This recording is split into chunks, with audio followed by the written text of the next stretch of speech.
You gotta call me. We're rolling. It's April 10th. Hey everyone.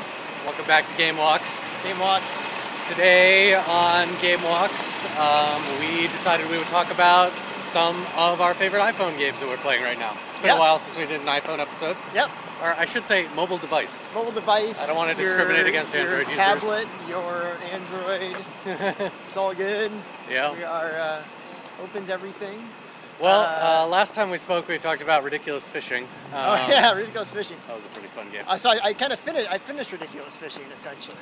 Like I unlocked, or I bought every single upgrade, including the like $80,000 pirate hat. Yep. Which was awesome. And I found, I think, like most of the fish. I found like all but 3 or 4 of the special fish.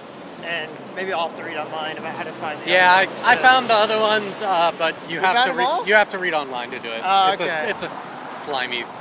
It's not a good thing that you can discover on your own. Hat, fishing doing at this thing 4 in the morning and all this weird stuff. But yeah, you can but I had a lot of fun with Ridiculous Fishing. The thing I thought that was really cool about Ridiculous Fishing is it ends with an endless game. You know, you could just fish as deep as you want. It's like an endless runner for fishing. But it didn't start with that. It started with a little bit of a campaign. It's like, can you beat the 100-meter level? I thought it was a great approach to it. And then the last level is endless. It's like, imagine if a game like Cannonball started off by teaching you the basics of Cannonball by saying, can you make it 100 meters? And then giving you a little carrot of some kind. I don't know what it would be. That game was actually very simple. And then 500 meters, 1,000 meters, and then it's like unlimited. Yeah, and then it's like, all right, you want to play against your friends? On the leaderboards against your friends. I thought it was a great cool idea. approach to it. And just an all-around excellent game. So, other game I downloaded, which has been getting a lot of heat, is Nimble Quest. From the Nimblebit guys. From the Nimblebit guys. And I've been having a lot of fun with some Nimble Quests. Let me tell you. If you're not familiar with it, it's pretty much like the old Snake game, you know, Snake you would play on your old Nokia, your old Nokia like calculator, and combined with kind of light RPG, where each piece of your snake is a different character class. You have like mages and rogues and archers, and they all kind of attack these monsters that are around the map, and try not to run into yourself or the walls or anything, and you pick up power-ups and collect coins and then upgrade your guys and all that type of stuff. So a great little core loop there, and I've been having a lot of fun with it. A lot of fun. I enjoy it a lot too. I thought it was a really clever game. I don't know, just the idea of combining, you know, playing with a hero and different people who have different abilities, but also with the simplicity and elegance of a game like Snake. Really cool. Now, I heard that, and I think they've admitted this, that they were heavily inspired by another game called like Snake RPG, which was like a really kind of small kind of prototype game, which did kind of a similar thing of having like an RPG kind of Snake game. Well, they certainly popularized it. I think they took that formula and really brought it to an accessible kind of form, and with obviously the polish that they're known for and the art style that they're known for. So really good execution on a pretty cool idea. I have to wonder how the other guys feel about that, though. I don't know. I mean, it's interesting, you know. I hope that they. I think it's cool that the Nimblebit guys called them out. Yep. You know, I'm sure it drove traffic to that game. There's probably room for, you know, 2 Snake RPGs out there for people to enjoy. Certainly more than one first-person shooter. Yeah.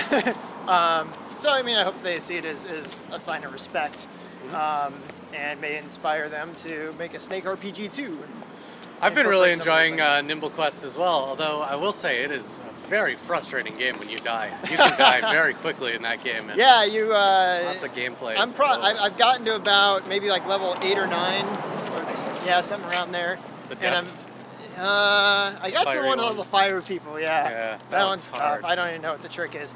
And they have a good mechanic where you're grinding these coins, and then you can upgrade your each individual heroes and get some pretty substantial upgrades. Like it may double their range, it may increase their armor, their attack speed, and some of the higher level powers can be really influential.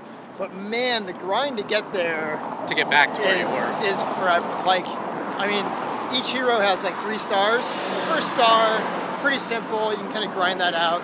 The second star, you can maybe play for about, I don't know, an hour or 2 and grind enough coins to upgrade to level 2. But then it's a 10 times multiplier on that to upgrade a guy from level 2 to level 3. So like, you're talking maybe grinding for 8 hours on 10 to 15 hours just a lot to of commute upgrade time. one of your 15 heroes from level 2 to 3. And so I do wish that the balance was a little more friendly to kind of the grinding on that aspect. Obviously, it's a free-to-play game. You know, they have to eat. They have to make some money on that. So I get it. But it's almost disencouraging me to want to keep playing right now because I feel like I can never get there, and I don't want to pay the like $50 or whatever it'll be to upgrade all my guys to that level. So I was hoping for a little bit of a smoother ramp on that. They did a cool system with their guilds. Their guilds are actually hashtags. Yeah. So my guild cool. is called, well, I forget what it's called, but it's got the little, you put the hashtag and then the guild name all together, and it works just like a hashtag on Twitter in as much as you could tell it to other people and they can just apply it and, you know, join your guild. There's no permission system, just like when you use someone else's hashtag, they don't have to approve it. Yeah. That's really interesting, There's and a lot that's of, how the guilds form up. Yeah, and when you go to the leaderboards, like, you know, Hashtag Reddit, yeah, hashtag Reddit, like, something like, awful. So like Touch Arcade. And, Yeah. It's a cool guild really system. Neat. It's a really clever implementation. Yeah, and they also kind of, similar how you're talking about Ridiculous Fishing, where you have the actual like single player campaign, and then they have like an arena mode, which is kind of their endless, like how long can you survive mode, which is pretty fun, and that's where it contributes to your leaderboard and such. So yeah, great game overall. Free to play, so there's really no reason why you shouldn't download and try it out. I've been having a lot of fun with it, and I am looking forward to more stuff from Nimble Bit. Yeah, one potential upgrade I think they could do with the snake-like mechanic. It's sort of an endless game, like an endless runner, except it's an endless snake. You know, you can play it forever. I wish that they had a power-up that you could spend your coins on that allowed you to start at a later level in the game. So, you know, I think they do have something like that.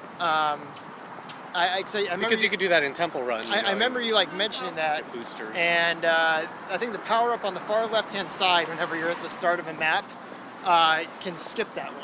Oh, I never even noticed. Yeah, it's not very well surfaced. That may just be a UI thing they could improve upon. But you can't. You can only go to like the 1 or 2 right before the latest one you've unlocked. So it's not like you can go all the way, you know, and kind of cheat your way all the way through, or pay your way all the way through. So. Yeah, not very well surfaced, but try that out the next time that you load it up. It costs, I think, like 1 or 2 coins. Tokens, yeah, to go through. So that was a cool idea too. That their premium currency is tokens, and it makes it feel like an arcade game. Yeah, very much. Drop another quarter in. Do you want to continue? Yeah, and, you know, I'll do that a lot. I'll usually continue once or twice if I get into one of the further levels, but I still usually die. Yeah. So some of those get pretty tough. What is it with all these indie games having this 8-bit art style? Is that a requirement to be a successful indie iOS game? Seems like it's working, right? I guess so. Ridiculous Fishing, Nimble Bit. Is it because it's cheaper? I don't actually feel like it's that much easier. I mean, it's still very much a style. Like, you gotta have color palettes and character design, and like, maybe it's a little easier to create the assets. Yeah, I mean, I don't know. I'm not an artist. I've never built art like that. I gotta assume it's probably a little bit easier than like a full animation rendered, I guess, but you still need to animate the little 2D sprites. Yeah, so I'm sure it's a good bit of work. But I think also, you know, just you see that, you know, that's not from a big publisher, right? Like they just don't, I don't know, they don't have the balls to like try and pull that off. So, so pretty much, I think it kind of helps you stand out as indie. Kind of endorses that. Well, I think this is going to be a good stopping point for our podcast as we run into old buddy of ours. Hey, old buddy! Hey, what's up? I've got a rabbit. Anyways, that's GameWalks. Oh my God, this is awesome. This is our friend Rafi, our colleague. So we'll catch you guys later. See you tomorrow. This is awesome.